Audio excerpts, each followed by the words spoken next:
Hello friends and all the viewers, welcome to my YouTube channel amazing science BS nursing lectures. Friends, आज के इस video में मैं discuss करने वाली हूँ लव्स यूनिवर्सिटी के बीएस नर्सिंग के फंडामेंटल ऑफ नर्सिंग के 2019 के एग्जाम में जो बीसीक्यूज आए थे वो इस वीडियो में बताने वाली हूँ। तो अगर आप हमारे चैनल पर न्यू हैं तो चैनल को सब्सक्राइब करें, बेल आइकन को हिट करें ताकि हमारे आने वाले नोटिफिकेशंस आपको मिलते रहें। तो बगैर देर किए स्टार्ट करते हैं वीडियो को। फर्स्ट नंबर हमारा एमसीक्यू है, at the time of admission in hospital the nurses should. जब पेशेंट जो है हॉस्पिटल में आता है एडमिशन के टाइम पे तो नर्सेज को क्या करना चाहिए? Observe for sign of weakness, ask about previous hospitalisation, allergies and diseases, record vital sign, make the patient comfortable in bed. So friends, ये सारी जो हैं नर्सेज को करनी चाहिए। So all of the above is the correct one. ठीक है friends, all of the above option is the correct one.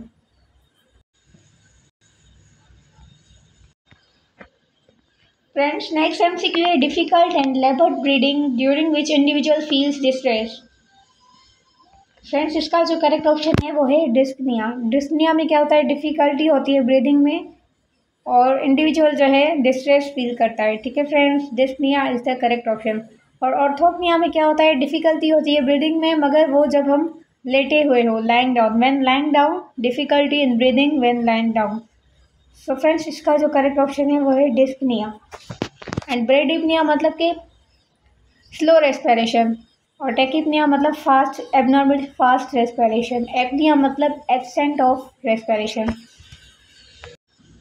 Friends, next MCQ है, which of the following is not a nurse's overall goal for a client with oxygenation problem. Friends, इसमें कहा जा रहा है कि एक क्लाइंट है जिसको ऑक्सीजनेशन प्रॉब्लम है, तो कौन सा जो है इनमें से ऑप्शन में से नर्सेज का गोल नहीं है? सो फ्रेंड्स, मेंटेन एयरवे, ये भी जो है ऑक्सीजनेशन प्रॉब्लम में नर्सेज का गोल होता है। Improve comfort, improve pulmonary ventilation and oxygenation, prevent risk associated oxygenation problem, ये भी सही है। मगर जो नहीं करना चाहिए, जो गोल नहीं है नर्सेज का, वो क्या होगा? Maintain इनएडिक्वेट hydration. मतलब वो इनएडिक्वेट हाइड्रेशन को तो मेंटेन नहीं करेगी बल्कि वो मेंटेन करेगी हाइड्रेशन को, एडिक्वेट हाइड्रेशन को। इनएडिक्वेट कोई भी चीज़ जो है हम मेंटेन नहीं करते क्योंकि वो जो है ऑक्सीजनेशन प्रॉब्लम को बढ़ाएगी। So 5 number option is the correct one. Friends, next MCQ है, a blood pressure that falls when the client sits और स्टैंड इज कॉल्ड। जब क्लाइंट जो है खड़ा है या बैठा हुआ है इस पोजीशन में, या तो खड़ा हुआ है या तो बैठी हुई पोजीशन में है। So friends,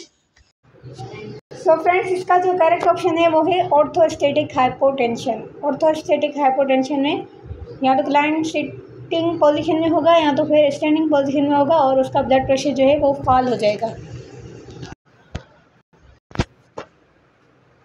Friends, next MCQ is the transfer of heat from the surface of one object to the surface of another object without contact between the two objects, mostly in the form of infrared rays। Friends, इसमें कहा जा रहा है कि heat की transfer हो रही है वन सरफेस से अनदर सरफेस की तरफ, वो भी दो ऑब्जेक्ट के बीच में कोई कांटेक्ट नहीं है और ये जो है इंफ्रारेड रेज की फॉर्म में हो रही है। तो फ्रेंड्स, ये इसका जो करेक्ट ऑप्शन होगा वो क्या होगा? रेडिएशन। रेडिएशन में वन सरफेस से अनदर सरफेस पर हीट जो है ट्रांसफ़र होती है without being in contact. So friends, ये जो है रेज की फॉर्म में होती है रेडिएशन में। ठीक है फ्रेंड्स, नेक्स्ट एमसीक्यू है, brachial artery is located at. Brachial artery जो है वो कहाँ पे लोकेटेड होती है? Front of elbow joint. Front of elbow joint पे लोकेटेड होती है brachial artery. Friends, next MCQ है, which of the following is not a non verbal communication. Non verbal communication इनमें से कौन सी नहीं है? Body movement, use of touch, physical appearance, hand and body gestures, spoken words. Spoken words जो हैं ये नॉन वर्बल कम्युनिकेशन में नहीं आते, ये जो है वर्बल कम्युनिकेशन में आते हैं। So friends, 5 number option is the correct one. Friends, next MCQ है, apical pulse is located at. Apical pulse जो है वो कहाँ पे लोकेटेड होती है? Apex of the heart. Friends, next MCQ है, long term control of blood pressure involves regulation of blood volume by kidneys and. Long term control में blood pressure को जो कंट्रोल करते हैं लॉन्ग टर्म में, तो उसमें जो है किडनीज करती हैं और क्या होता है उसके साथ? रेनिन एंजियोटेंसिन अल्डोस्टेरोन सिस्टम वर्क करता है long term control of blood pressure में। ठीक है फ्रेंड्स, फ्रेंड्स नेक्स्ट एमसीक्यू है, the person at high altitude has. एक पर्सन है जो कि हाई एल्टीट्यूड पे है, तो हाई एल्टीट्यूड पे क्या होगा, increase cardiac rate, decrease cardiac rate, increase respiratory rate, decrease respiratory rate, increase respiratory rate and decrease cardiac rate.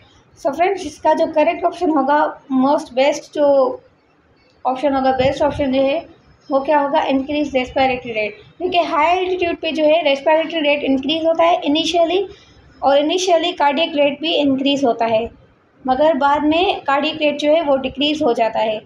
सो इसलिए इसका जो बेस्ट ऑप्शन होगा वो होगा इंक्रीज रेस्पिरेटरी रेट, क्योंकि कार्डियक रेट जो है वो इंक्रीज भी हो रहा है और डिक्रीज भी हो रहा है। सो यहाँ पे मोस्ट सूटेबल जो होगा वो होगा increase respiratory rate. Friends next MCQ है, in communication process humor can be use for. Communication process में ह्यूमर जो है वो किस लिए यूज़ होता है। फ्रेंड्स इसका जो करेक्ट ऑप्शन है वो है adjust a client to difficult and painful situation. एक क्लाइंट है जो कि डिफ़िकल्ट है और मतलब वो उसको परेशानी और वो पेनफुल सिचुएशन में है, तो उसके साथ ह्यूमर जो कम्युनिकेशन में प्रोसेस करेंगे, मजाक वगैरह, तो ये जो है क्लाइंट को हम एडजस्ट करने के लिए करेंगे ताकि वो उसका ध्यान जो है अपनी पेनफुल सिचुएशन से हट जाए। ठीक है फ्रेंड्स, सो इसका जो करेक्ट ऑप्शन है वो है adjust a client to difficult and painful situation. Friends next MCQ है, which of the following is not a nursing intervention for client with fever. एक क्लाइंट है जिसको फीवर है, तो इनमें से कौन सी जो है नर्सिंग इंटरवेंशन नहीं होगी फीवर वाले क्लाइंट के लिए। सो एडमिनिस्टर एंटीपायरेटिक, ये भी करेक्ट है। Assess skin colour and temperature, ये भी करेक्ट है, मतलब ये जो है नर्सिंग इंटरवेंशन से। प्रोवाइड टैप्ड स्पंजी बाथ, ये भी सही है। Provide adequate nutrition and fluids, ये भी सही है। Keep limbs close to the body, keep limbs close to the body है, ये इसका इस नर्सिंग इंटरवेंशन नहीं है, is not a nursing intervention for client with fever. So keep limbs close to the body, ये ऑप्शन जो है correct होगा। ठीक है फ्रेंड्स नेक्स्ट एमसीक्यू है, for normal human growth and development which of the following needs should be met first. Normal human growth and development के लिए कौन सी नीड जो है पहले हमें मिलनी चाहिए, तो फिजियोलॉजिकल नीड्स जो है वो बेसिक नीड्स हैं जो कि हमें ग्रोथ एंड डेवलपमेंट के लिए मिलनी चाहिए।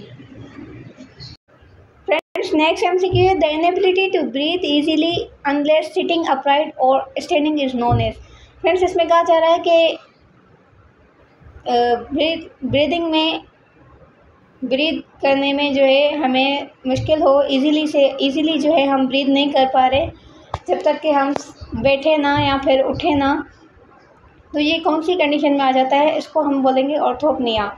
ऑर्थोपनिया का मतलब होता है कि जब हम लाई डाउन होते हैं, सोए हुए होते हैं, तो हमें ब्रीदिंग में मुश्किल होती है। जब हम बैठ जाएंगे या उठ जाएंगे तो हमारी जो है ईज़िली ब्रीद हो पाएगी। तो इसका जो करेक्ट ऑप्शन है वो है ऑर्थोपनिया। फ्रेंड्स नेक्स्ट एमसीक्यू है, which of the following procedure when perform should not be inform to the patient. कौन सा प्रोसीजर जो है जब हम परफॉर्म करेंगे तो पेशेंट को जो है इन्फॉर्म नहीं करेंगे। तो फ्रेंड्स इसका जो करेक्ट ऑप्शन होगा वो होगा रेस्पिरेशन। जब हम परफॉर्म करते हैं, मतलब ये वाला प्रोसीजर जब हम देखते हैं, तो हम जो है पेशेंट को इन्फॉर्म नहीं करेंगे, क्योंकि अगर हम पेशेंट को इन्फॉर्म करेंगे तो पेशेंट जो है वो तेज़ ब्रीदिंग करेगा, तो इसके लिए अल्टर होगी उसकी रेस्पिरेशन। तो नॉर्मल वो जैसे बैठा हुआ है तो हम उसकी रेस्पिरेशन को देखेंगे तो वो हमारी नॉर्मल में आ जाएगी। तो कैथेटराइजेशन में हम इन्फॉर्म करते हैं, पल्स में पेशेंट को पता होता है, पल्स चेक हो रही है, टेम्परेचर में भी पता होता है और ब्लड प्रेशर में भी पता होता है। मगर रेस्पिरेशन वो प्रोसेस है जिसमें हम पेशेंट को इन्फॉर्म नहीं करेंगे कि हम कौन सा प्रोसीजर कर रहे हैं। ठीक है friends next MCQ, the normal range of adult pulse rate is dash beats per minute. Adult का जो नॉर्मल रेंज है पल्स रेट का वो कितना होता है, 60 to 100 बीट पर मिनट।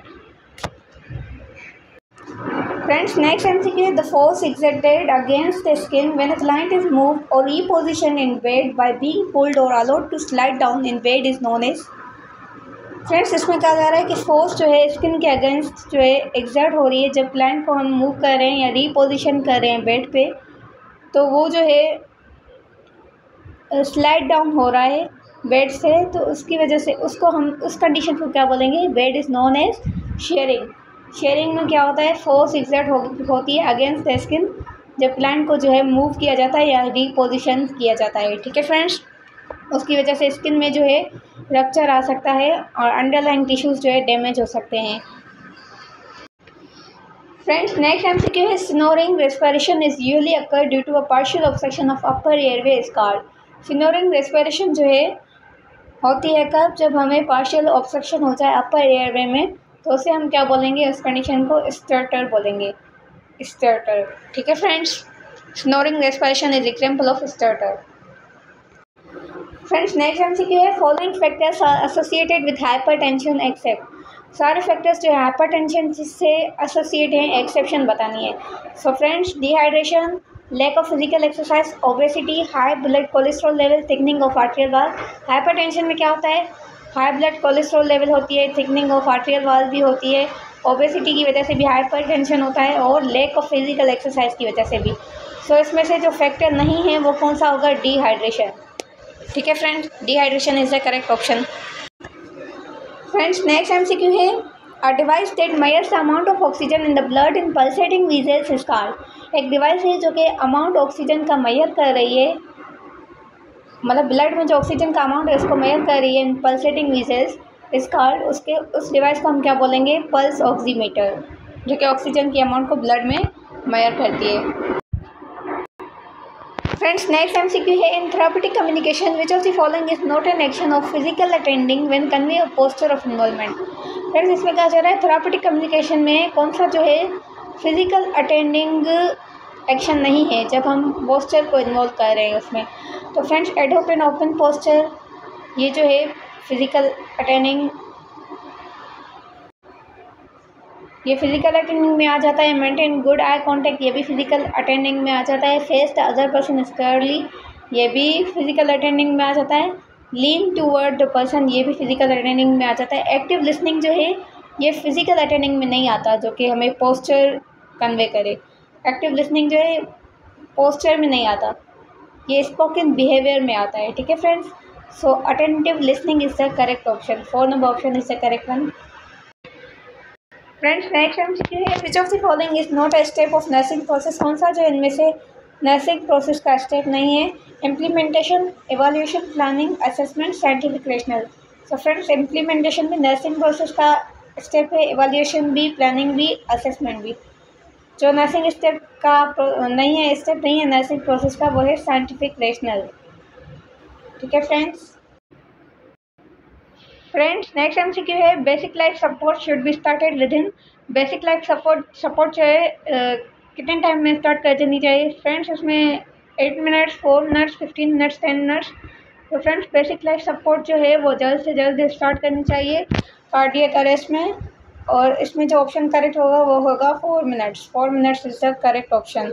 ठीक है फ्रेंड्स, क्योंकि ब्रेन जो होता है कार्डियक अरेस्ट में, ब्रेन जो होता है 4 मिनट्स तक विदाउट ऑक्सीजन रह सकता है, 4 से लेकर 6 मिनट्स तक, तो इसलिए 4 minutes is the correct option. Friends, next MCQ है while taking oral temperature thermometer should be placed in patient's mouth for. Friends, इसमें कहा जा रहा है कि जब हम ओरल टेम्परेचर लेते हैं पेशेंट का, तो थर्मोमीटर जो है पेशेंट के माउथ में रखते हैं कितने मिनट तक। तो फ्रेंड्स, इसका जो करेक्ट ऑप्शन है वो है 3 मिनट्स। सो फ्रेंड्स, यहाँ पे हमारे एमसीक्यूज़ होते हैं एंड, और अगर आपको हमारा वीडियो पसंद आया तो लाइक करें वीडियो को, चैनल को सब्सक्राइब करें, कमेंट में लाजमी बताइएगा आपको हमारा वीडियो कैसा लगा। अल्लाह हाफ़िज़, मिलते हैं नेक्स्ट वीडियो में।